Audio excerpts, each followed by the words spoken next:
Democratic candidate Jon Ossoff speaks in Atlanta after narrowly losing a special election for a congressional seat on June 20, 2017. David Goldman. File, AP photo. 3 years after bursting onto the political scene and becoming a Democratic cause célèbre, Jon Ossoff is back on Georgia ballots hoping for a different result. Ossoff became a national figure in what is still the most expensive House race in history, narrowly losing a special election for a seat in the Atlanta suburbs 6 months after President Donald Trump took office in 2017. Though he lost, Democrats flipped the district a year later as part of their 2018 midterm wave. Now, Ossoff is the frontrunner in Tuesday's Democratic Senate primary in Georgia, a state with both Senate seats on the ballot that is also an emerging battleground for Democrats at the presidential level. He's counting both on the small donor base he built in that 2017 race and Georgia's shifting political orientation to produce a different result against first-term GOP Senator David Perdue. But he faces a crowded field of primary rivals first.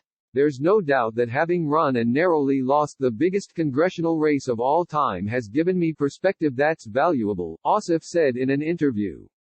A fight well fought can be worth what you build in the process, even if you lose that battle, he added.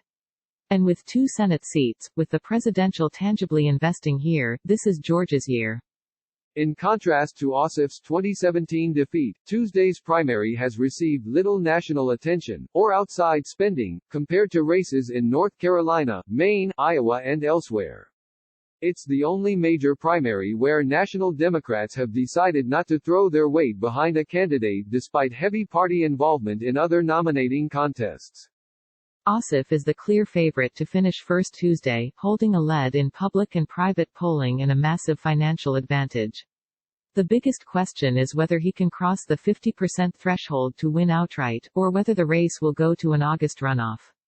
Former Columbus Mayor Teresa Tomlinson and businesswoman Sarah Riggs Amico are the 2 other best-known and best-funded candidates on the ballot competing for support among the 7-candidate field.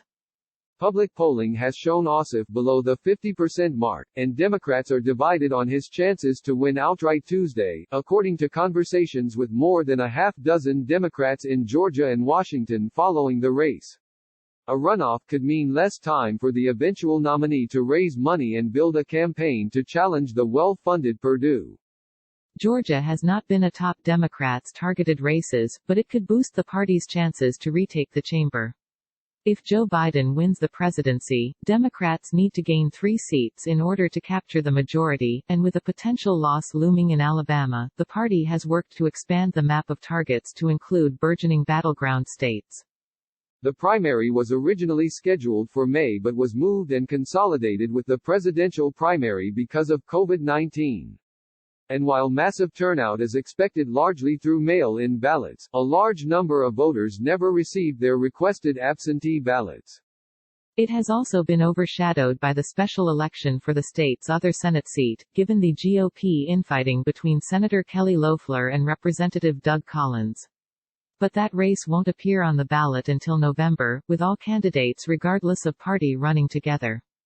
Unlike in other states, where national Democrats have successfully helped shepherd their chosen candidates through nomination fights, the Democratic Senatorial Campaign Committee hasn't endorsed in Georgia.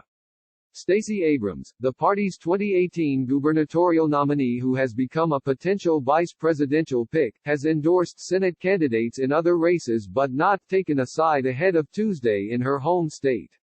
Ossoff, who is CEO of an investigative journalism company, has run on an anti-corruption message and also leaned on his support from prominent Democrats in the state, including Reps. John Lewis and Hank Johnson. Lewis, the civil rights icon, is featured heavily in Ossoff's TV ads, and the campaign's closing spot focuses on the death of Ahmaud Arbery, a young black man shot in Georgia earlier this year, with a radio version also featuring Lewis touting his endorsement. Most Democrats expect Tomlinson to finish second in the race and challenge Ossoff in the potential runoff, though polling has shown Amico in contention. Tomlinson, who was mayor of Columbus for 2 terms, has run on her government experience in a state she described as politically transitioning. She also hasn't shied away from attacking Ossoff, calling him inexperienced and knocking his previous election loss, arguing the party should nominate a candidate who has won before. At some point we have to come to the realization that he has all the name recognition a man can have, but for whatever reason he just can't garner that 50+1, she said.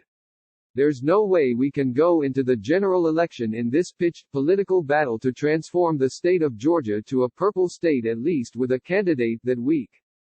Amico, who was the party's lieutenant governor candidate in 2018 running alongside Abrams, has leftover name identification from that race and has strong support from labor groups in the state that could boost her in the closing stretch. She has mostly self-funded her campaign and has run on her experience as a businesswoman, arguing that perspective would be a benefit in the current economic downturn.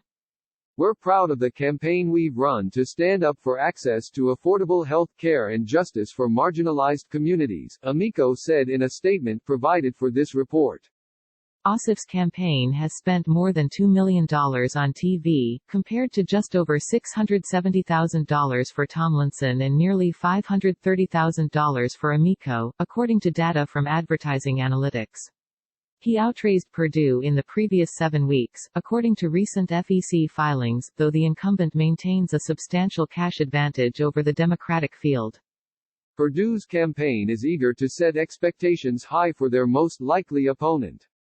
With his massive advantage in ad spending while public polls show him leading his primary opponents by wide margins, it would be a surprise if Jon Ossoff doesn't win his party's nomination outright on Tuesday, said John Burke, a spokesperson for Perdue.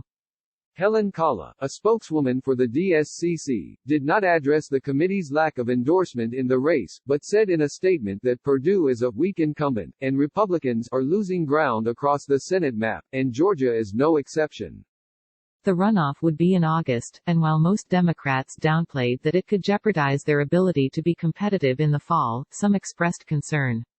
One Georgia Democrat, who requested anonymity to speak frankly, said the trouble would come if the runoff candidates focus on tearing each other down versus keeping their eye on the prize. If I'm Perdue, I keep my head down and let them go after each other and not do or say anything. Just keep raising money, this Democrat said. Republicans, who are in a precarious position to hold their Senate majority, are confident about facing Ossoff and argue anything other than an outright primary win shows weakness. He's been propped up by special interests and his own ego for years, and he still thinks he has a future in elected politics, said Matt Gorman, a GOP strategist who was communications director for House Republicans' campaign arm during Ossoff's prior race. Ossoff, for his part, ignores those attacks. After facing tens of millions in negative spending during his House run, he thinks they'll have little impact now. They can talk all the smack they want, said Ossoff. Bring it on.